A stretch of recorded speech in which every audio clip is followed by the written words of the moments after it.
इस वीडियो में हम पढ़ने वाले हैं क्लास 12th फिजिक्स की 3rd यूनिट, जिसका नाम है विद्युत धारा का चुंबकीय प्रभाव। और विद्युत धारा के चुंबकीय प्रभाव के अंतर्गत हम पढ़ेंगे बायो-सेवर्ट का नियम। तो सबसे पहले हम जान लेते हैं कि विद्युत धारा का चुंबकीय प्रभाव क्या कहलाता है।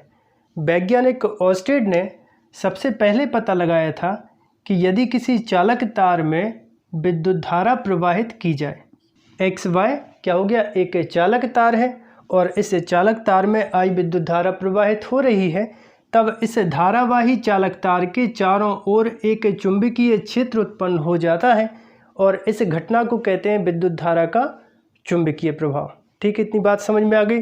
जब किसी चालक तार में विद्युत धारा प्रवाहित की जाती है तो धारावाही चालक तार के चारों ओर एक चुंबकीय क्षेत्र उत्पन्न हो जाता है। इस घटना को कहते हैं हम विद्युत धारा का चुंबकीय प्रभाव। यदि इस धारावाही चालक तार के समीप में हम एक चुंबकीय सुई रख दें, जैसे N और S, ये एक चुंबकीय सुई है, तब इस चुंबकीय सुई में अपने आप क्या आता है, डिफ्लेक्शन आता है। ठीक है, जब धारावाही चालक तार में विद्युत धारा प्रवाहित की जाती है और उसके समीप में एक चुंबकीय सुई रख दें तो चुंबकीय सुई में क्या आता है, विक्षेप आता है, डिफ्लेक्शन आता है। और चुंबकीय सुई में डिफ्लेक्शन कब आता है, जब एक चुंबक के साथ संपर्क में ले जाते हैं, क्योंकि चुंबक के चारों ओर चुंबकीय क्षेत्र होता है और उस चुंबकीय क्षेत्र के कारण उस चुंबकीय सुई में डिफ्लेक्शन आता है। इसी प्रकार से अब यहाँ पर तो चुंबक है नहीं, केवल क्या कर रहे हैं, धारावाही चालक तार में विद्युत धारा प्रवाहित कर रहे हैं और विद्युत धारा प्रवाहित होने के कारण यदि चुंबकीय सुई में विक्षेप आ रहा है तो इसका मतलब यह है कि यहाँ पर चुंबकीय क्षेत्र है। यदि चालक तार में प्रवाहित होने वाली विद्युत धारा की दिशा बदल दी जाए, अभी धारा x से y की ओर जा रही थी, ठीक है, तो यदि चालक तार में प्रवाहित होने वाली विद्युत धारा की दिशा बदल दी जाए तो इससे जो चुंबकीय सुई है इसका डिफ्लेक्शन भी बदल जाता है। मतलब ये है कि जब चालक तार में प्रवाहित होने वाली विद्युत धारा की दिशा बदली जाती है तो उत्पन्न चुंबकीय क्षेत्र की दिशा भी बदल जाती है। तो एक बात तो तय है कि जब किसी चालक तार में विद्युत धारा प्रवाहित कर रहे हैं तो उस धारावाही चालक तार के चारों ओर चुंबकीय क्षेत्र है, परंतु कितना है, इसका मान कैसे ज्ञात करें, तो इसके लिए दो वैज्ञानिक आए जिनका नाम था बायो और सेवर्ट। इसलिए इस नियम को क्या बोलते हैं, बायो सेवर्ट का नियम बोलते हैं, बायो सेवर्ट का नियम।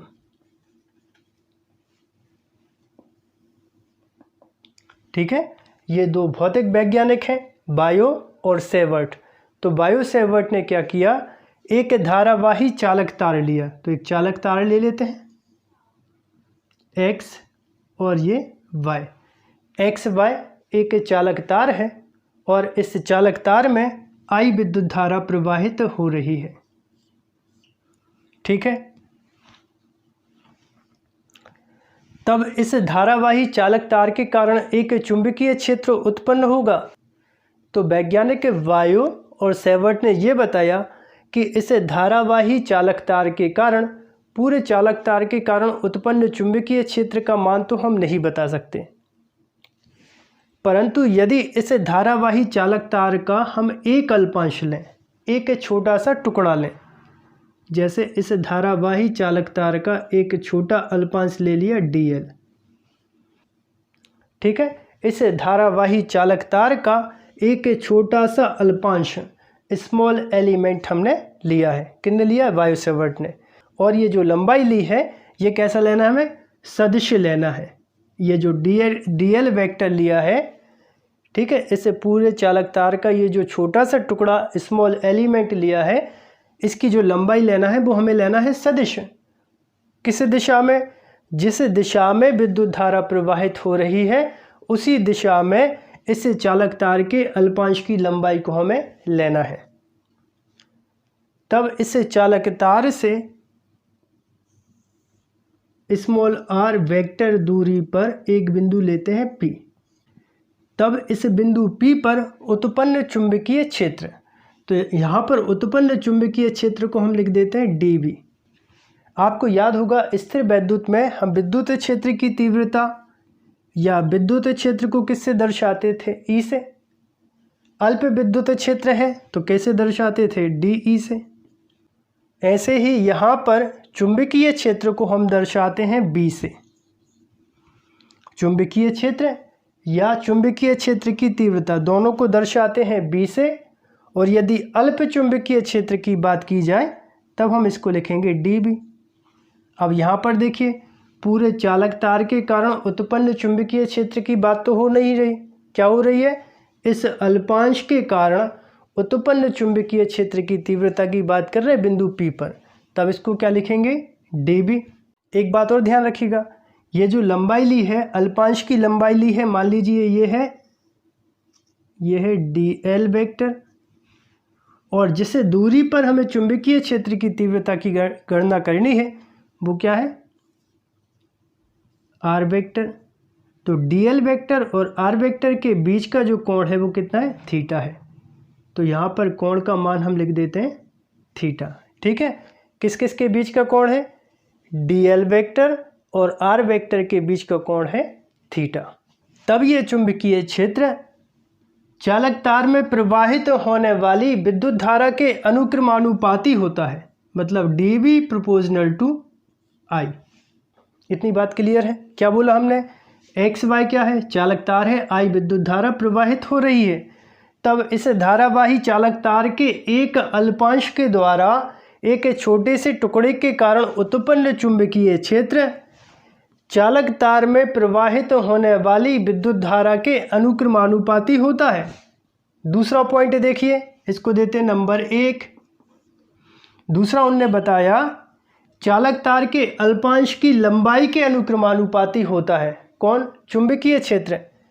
तब डी बी अनुक्रमानुपाती डी एल, मतलब अल्पांश की लंबाई जितनी ज़्यादा होगी उतना ज़्यादा उसके कारण उत्पन्न चुंबकीय क्षेत्र होगा।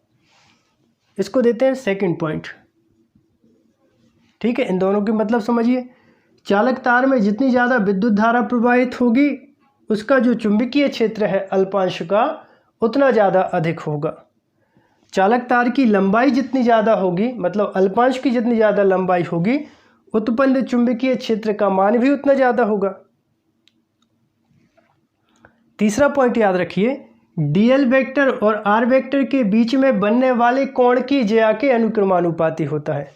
यहाँ पर ये जो दो सदिश लिए हैं, एक डी एल वेक्टर और दूसरा क्या, जिस दूरी पर हमें चुंबकीय क्षेत्र का मान ज्ञात करना है वो, तो इन दोनों के बीच में बनने वाले कोण की ज्या के अनुक्रमानुपाती होता है। मतलब क्या? D B proportional to sine theta. चौथा पॉइंट देखिए, अल्पांश को बिंदु P से मिलाने वाली बीच की दूरी के वर्ग के व्युत्क्रमानुपाती होता है। कौन? चुंबकीय क्षेत्र। इस अल्पांश के कारण उत्पन्न चुंबकीय क्षेत्र, तो क्या लिख दे इसको? डी बी व्युत्क्रमानुपाती 1/r², और इसको देते हैं समीकरण 4। अब इन सभी को मिलाकर लिख दें। सभी को मिलाकर लिखने पर, ठीक है, सभी को मिलाकर लिखने पर क्या बनेगा? डी बी व्युत्क्रमानुपाती I D L sine theta, और अपॉन कितना हो जाएगा? r²। या फिर डी बी के बराबर करेंगे तो डी बी बराबर, अब देखो व्युत्क्रमानुपाती का चिन्ह हटाएंगे तो एक कांस्टेंट आ जाएगा, तो एक कांस्टेंट ले लेते हैं k। फिर कितना बचेगा? आई डी एल साइन थीटा और अपॉन हो जाएगा r², जहाँ k एक अनुपातिक नियतांक है, और इसको देते हैं समीकरण 5।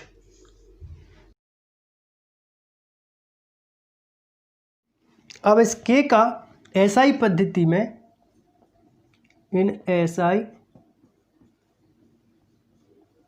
सिस्टम k इक्वल होता है μ0/4π।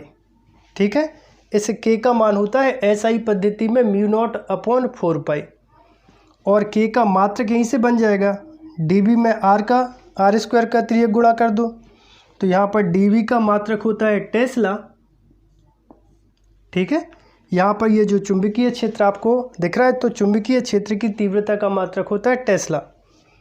आर स्क्वायर का 3 गुणा करेंगे तो यहाँ हो जाएगा मीटर स्क्वायर बटे आई डी एल, नीचे आएगा तो आई का मात्रक होता है एम्पियर और डी एल क्या है, अल्पांश की लंबाई, तो लंबाई का मात्रक होता है मीटर, साइन थीटा का मात्रक होता नहीं है, तो 1 मीटर से 1 मीटर को कैंसिल कर दीजिए। तब कितना बन जाएगा, के इक्वल म्यू नॉट अपॉन 4 पाई और मात्रक क्या बना, टेस्ला मीटर पर एम्पियर। अब यहाँ पर म्यू नॉट को वायु या निर्वात की निरपेक्ष चुंबकशीलता कहते हैं। जैसे स्थिर वैद्युत में आपको याद होगा, आपने एप्सिलॉन नॉट पढ़ा होगा, और एप्सिलॉन नॉट को क्या बोलते थे, वायु या निर्वात की निरपेक्ष विद्युतशीलता, आपको याद है। और इसका मान कितना होता था, 8.854 इंटू 10⁻⁻12। ऐसा स्थिर वैद्युत में आपने पढ़ा होगा। तो यहाँ पर विद्युत धारा के चुंबकीय प्रभाव में म्यू नॉट को बोलते हैं वायु या निर्वात की निरपेक्ष चुंबकशीलता, और इसका मात्रक होता है म्यू नॉट बराबर 4 पाई इंटू 10⁻⁻7, और इसका मात्रक यही होता है टेस्ला मीटर पर एम्पियर। अब यदि इस मान को यहाँ पर रख दिया जाए तब क्या हो जाएगा, के इक्वल 4 पाई इंटू 10⁻⁻7 अपॉन कितना, 4 पाई। ठीक है, और इंटू इसका मात्रक क्या, टेस्ला मीटर पर एम्पियर। तो यहाँ पर 4 पाई से 4 पाई कैंसिल हो जाएगा, तब के इक्वल होगा 10⁻⁻7।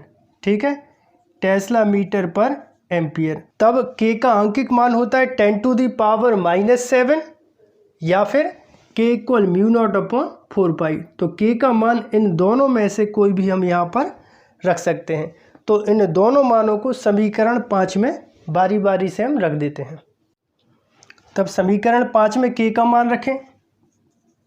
समीकरण 5 में के का मान रखने पर तो डी बी इक्वल होगा म्यू नॉट अपॉन 4 पाई, फिर कितना, आई डी एल साइन थीटा और अपॉन होगा आर स्क्वायर, और चुंबकीय क्षेत्र की तीव्रता का मात्रक होता है टेस्ला। तो वायु सेवर्ट के नियम का एक सूत्र ये बना, या फिर म्यू नॉट अपॉन 4 पाई का एक और मान कितना होता है, 10⁻⁻7। तब ये हो जाएगा D V equal 10⁻⁻7 I D L sine theta और अपॉन होगा आर स्क्वायर टेस्ला। तो इन दोनों सूत्रों को वायु सेवर्ट के सूत्र या वायु सेवर्ट के नियम कहते हैं। अब यदि वायु सेवर्ट के नियम का सदिश रूप लिखना है, ठीक है, सदिश रूप, वायु सेवर्ट के नियम का सदिश रूप, तब इसको लिख सकते हैं। देखो, D B equal mu naught upon 4 pi I D L R sine theta upon R square into R, लिख सकते हैं ना। अंश और हर में आर का गुणा करके हमने लिख दिया है। देखो, आर से आर को काटेंगे तो ऊपर वाली राशि आ जाएगी, लिख सकते हैं ना। अब यहाँ पर देखो, एक बात आपको याद होगी, जैसे एक वेक्टर है, ये ऊपर डी एल वेक्टर है और एक है आर वेक्टर, और इनके बीच का कोण कितना है, थीटा। तब 11th क्लास में आपने एक सूत्र पढ़ा होगा, A vector cross B vector equal होता है ए बी साइन थीटा। याद आया? ठीक है, A vector cross B vector equal कितना होता है, ए बी साइन थीटा। तब ए बी साइन थीटा की जगह लिख सकते हैं हम A vector cross B vector. तब यहाँ पर देखिए, इसका सदिश रूप हो जाएगा D B equal mu naught upon 4 pi I bracket D L vector cross R vector, ठीक है, DL vector cross R vector. तो साइन थीटा को क्या बोलते हैं, क्रॉस, समझ रहे ना, ऐसे लिखा है, इसको इस फॉर्म में लिख दिया, ए वेक्टर क्रॉस बी वेक्टर बटे आर स्क्वायर, और आर आधार समान होती तो घातें जुड़ जाती हैं, तो यहाँ पर कितना हो जाएगा आर क्यू, और चुंबकीय क्षेत्र की तीव्रता का मात्रक क्या होता है, टेस्ला। तो ये वायु सेवर्ट के नियम का सदिश रूप है, ठीक है, और ये दोनों वायु सेवर्ट के नियम के अदिश रूप हैं। इन तीनों समीकरणों को ही हम वायु सेवर्ट के नियम कहते हैं। तो आप सभी को वीडियो कैसा लगा है आप कमेंट करके हमें ज़रूर बताइएगा। तो मिलते हैं अगले वीडियो में एक नए टॉपिक के साथ।